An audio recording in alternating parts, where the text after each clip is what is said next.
നമസ്കാരം. ഫാസ്റ്റ് ന്യൂസിലേക്ക് സ്വാഗതം. 4ാം ദിവസവും പശ്ചിമേഷ്യ സംഘർഷഭരിതം. ഇറാനിൽ മരണം 787.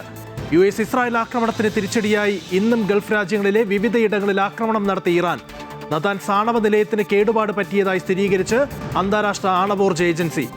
ആണവ വികിരണത്തിന് സാധ്യതയില്ല എന്നും IAEA. കണ്ണൂരിൽ സ്ഥാനാർത്ഥി നിർണയത്തിൽ തീരുമാനങ്ങളുമായി CPM ജില്ലാ സെക്രട്ടേറിയറ്റ്. KK ശൈലജയ്ക്ക് മട്ടന്നൂരിൽ ലഭിച്ചില്ല, പേരാവൂരിൽ മത്സരിക്കും. തളിപ്പറമ്പ് മണ്ഡലത്തിൽ PK ശ്യാമള LDF സ്ഥാനാർത്ഥിയാകും. എലത്തൂർ നിയമസഭാ മണ്ഡലത്തെ ചൊല്ലി NCPയിൽ തർക്കം രൂക്ഷം. AK ശശീന്ദ്രനെ മത്സരിപ്പിക്കാതെ NCP ജില്ലാ പ്രസിഡന്റ് മുക്കം മുഹമ്മദിന്റെ പേര് സ്ഥാനാർത്ഥിയായി പരിഗണിക്കണമെന്ന് കാണിച്ച് ജില്ലാ കമ്മിറ്റി സംസ്ഥാന നേതൃത്വത്തെ സമീപിക്കും. ജില്ലാ കമ്മിറ്റിയിലും ഭിന്നത തുടരുന്നു. ഇരവിപുരത്തെ സ്ഥാനാർത്ഥിയെ ചൊല്ലി UDFൽ ഭിന്നത. RSP സ്ഥാനാർത്ഥിക്ക് വിജയസാധ്യതയില്ല എന്ന് കോൺഗ്രസ്.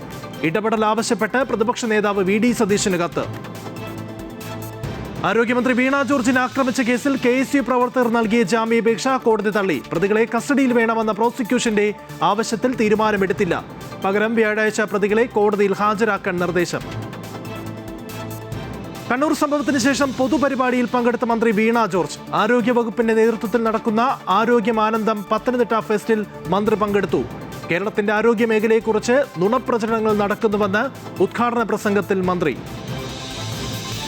ആലപ്പുഴ തുറവൂർ താലൂക്ക് ആശുപത്രി കെട്ടിടം ഉദ്ഘാടന ചടങ്ങിനിടെ സംഘർഷാവസ്ഥ. കരിങ്കുടി പ്രതിഷേധവുമായി കോൺഗ്രസ് പ്രവർത്തകർ ഉദ്ഘാടന വേദിയിൽ.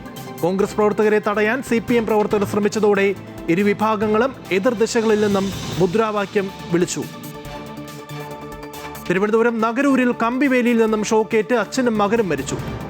ചെങ്കിക്കുന്ന് സ്വദേശികളായ കൊച്ചുണ്ണി, മകൻ അഖിൽ എന്നിവർ മരിച്ചു. വീടിന് സമീപത്തെ മരച്ചീനി കൃഷിയിടത്തിന് ചുറ്റും സ്ഥാപിച്ച കമ്പിവേലിയിൽ നിന്നും ഷോക്കേറ്റു. കണ്ണൂർ ആറളത്ത് ആനമതിൽ നിർമ്മാണം വേഗത്തിൽ പൂർത്തീകരിക്കണമെന്ന് പേരാവൂർ MLA സണ്ണി ജോസഫ്. കാട്ടാനാക്രമണത്തിൽ മരിക്കുന്നവരുടെ മക്കൾക്ക് പഠന സഹായം, ഭാര്യയ്ക്ക് സർക്കാർ ജോലിയും നൽകണമെന്നും ആവശ്യം. കണ്ണൂർ ജില്ലാ കളക്ടറുടെ നേതൃത്വത്തിൽ വിളിച്ചു ചേർത്ത യോഗത്തിലാണ് ആവശ്യങ്ങൾ ഉന്നയിച്ചത്. ശബരിമല സ്വർണ്ണക്കൊള്ള കേസിൽ ദേവസ്വം ബോർഡ് മുൻ പ്രസിഡന്റും കമ്മീഷണറുമായിരുന്ന N വാസുവിനെ കൊച്ചി ED ഓഫീസിൽ ചോദ്യം ചെയ്യുന്നു. ജാമ്യം ലഭിച്ച് പുറത്തിറങ്ങിയ തന്ത്രി കണ്ഠരർ രാജീവർക്കും എൻഫോഴ്സ്മെന്റ് ഡയറക്ടറേറ്റ് സമൻസ് അയച്ചു. സ്വർണ്ണക്കൊള്ള കേസിൽ SITയുടെ പ്രതിപ്പട്ടികയിലുള്ള മുഴുവൻ ആളുകളെയും ED ചോദ്യം ചെയ്യും.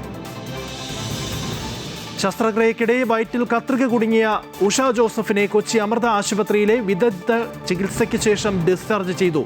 ഉഷയ്ക്ക് മാതാ അമൃതാനന്ദമയി മഠം സൗജന്യ ചികിത്സ നൽകിയിരുന്നു. ശരീരത്തിൽ നിന്നും ആർട്ടറി ഫോർസെപ്സ് എന്ന ശസ്ത്രക്രിയ ഉപകരണം പുറത്തെടുത്തിരുന്നു. ഫാസ്റ്റ് ന്യൂസ് പൂർണ്ണമാകുന്നു. നമസ്കാരം.